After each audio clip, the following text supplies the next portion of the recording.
Let's talk about that quiet internal struggle that, well, pretty much all of us deal with. Those thoughts and desires that pop up and leave us wondering, what does this say about who I really am? You know how it is. You're just living your life, minding your own business, and then, bam, out of nowhere, a thought, a desire, an impulse just appears. You didn't ask for it, you didn't plan it, it just arrives. And this isn't some faint whisper in the background, is it? No, it feels powerful, it feels urgent, and honestly, it feels like it's coming from the very core of who you are. It sounds like your voice. So when that happens, especially if we feel that pull or, we actually act on it, the very next thought is almost always this one. A question just loaded with shame and confusion, and it points directly at our own identity. And this leads us straight into a huge misunderstanding, really a case of mistaken identity, where we automatically assume that these internal battles are the truest thing about us. Here's the lie that we so often fall for, that these temptations, these gut reactions, they're somehow an expression of our true selves. That if the thought popped into my head, well, it must have come from my heart. And listen, this isn't just some small theological mix-up. This belief is genuinely destructive. It locks us into this awful cycle of shame and self-hatred because we start believing that our biggest struggles are our deepest truth. But what if that entire way of thinking is just wrong? Let's look at a completely different way to see this whole experience, a core truth that honestly can change everything. Just hang on to this question for a second.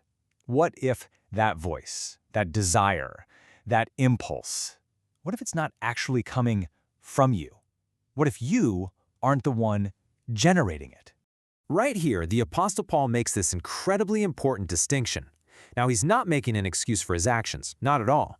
He's bringing clarity about the source. He's separating his true self, his I, from the influence of sin that is present with him. So here's the profound truth this all points to. As a follower of Jesus, you are not the factory that produces these temptations. They are presented to you, for sure, but they don't originate from your new identity.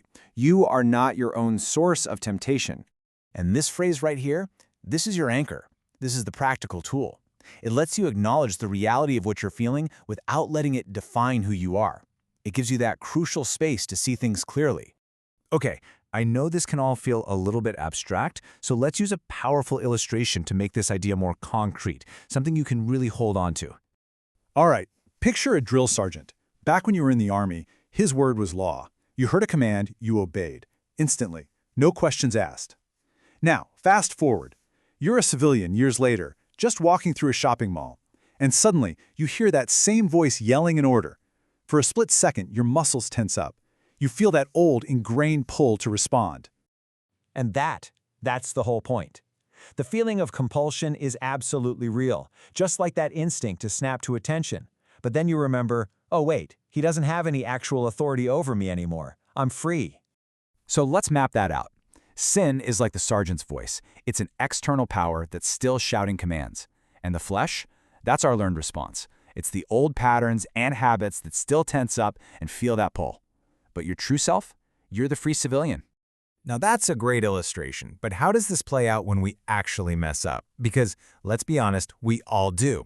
Let's see how this truth applies in those real-life moments of failure. Life isn't always some calm, reflective moment where we can analyze things.